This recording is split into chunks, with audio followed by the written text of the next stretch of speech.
Sebuah video kembali viral di lini massa. Dalam video tersebut, tampak para mahasiswa baru Universitas Sriwijaya yang sedang menjalani ospek sedang duduk di lapangan.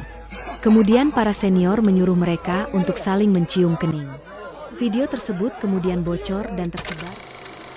Katanya ospek itu untuk membentuk mental. Kalimat itu mungkin sudah terlalu sering kita dengar. Setiap tahun, mahasiswa baru datang ke kampus dengan rasa antusias, penasaran, dan harapan untuk memulai kehidupan baru.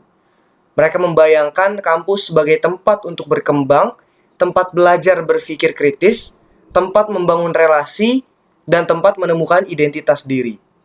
Namun realitanya, tidak sedikit mahasiswa baru yang justru disambut dengan budaya tekanan, bentakan, intimidasi, bahkan penghinaan yang dibungkus dengan nama tradisi.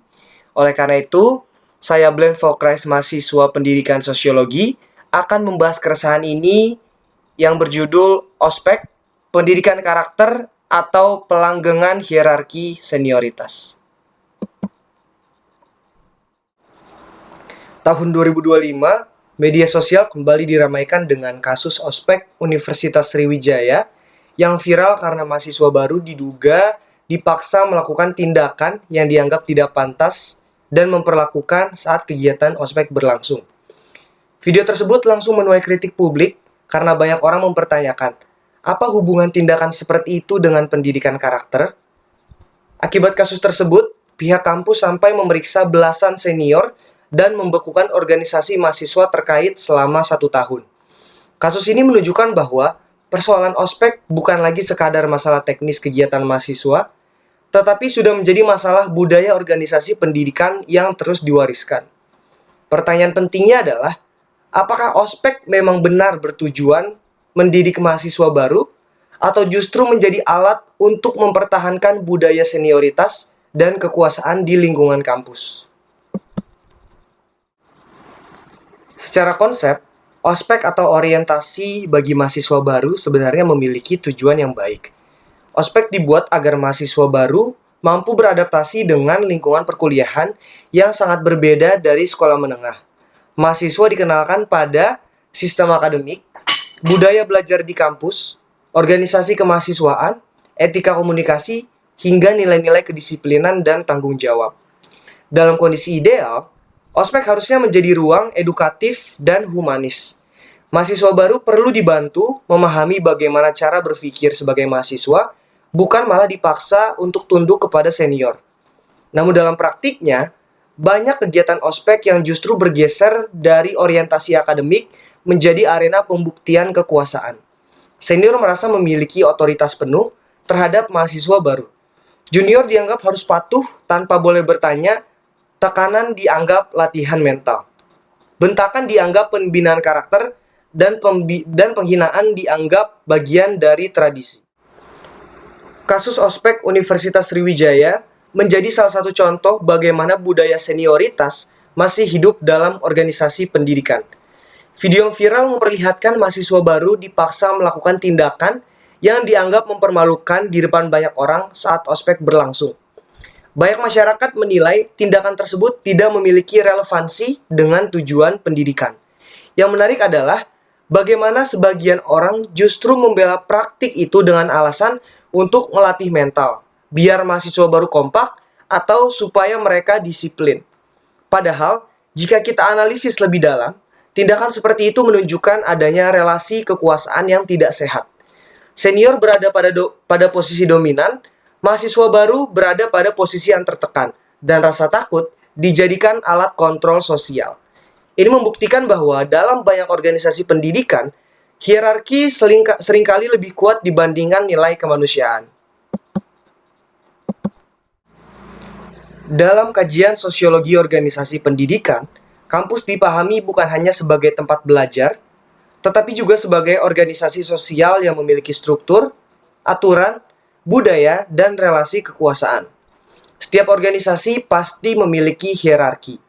Namun masalah muncul ketika hierarki berubah menjadi dominasi. Senioritas sebenarnya bukan sesuatu yang salah. Dalam organisasi, pengalaman memang penting. Senior bisa menjadi pemimpin bagi junior, tetapi di banyak lingkungan pendidikan, senioritas sering berubah menjadi legitimasi untuk mengontrol dan menekan mahasiswa baru. Budaya seperti ini biasanya diwariskan dari generasi ke generasi. Senior yang dulu pernah ditekan merasa bahwa junior juga harus mengalami hal yang sama. Akhirnya muncul pola, dulu saya digituin, sekarang giliran kalian. Inilah yang disebut reproduksi budaya organisasi. Artinya, praktik yang sebenarnya bermasalah terus diwariskan karena dianggap normal. Yang lebih berbahaya, banyak mahasiswa akhirnya tidak sadar bahwa mereka sedang berada dalam budaya yang toksik karena praktik tersebut sudah terlalu lama dianggap wajar. Bentakan dianggap biasa, penghinaan dianggap lucu, tekanan mental dianggap pembelajaran.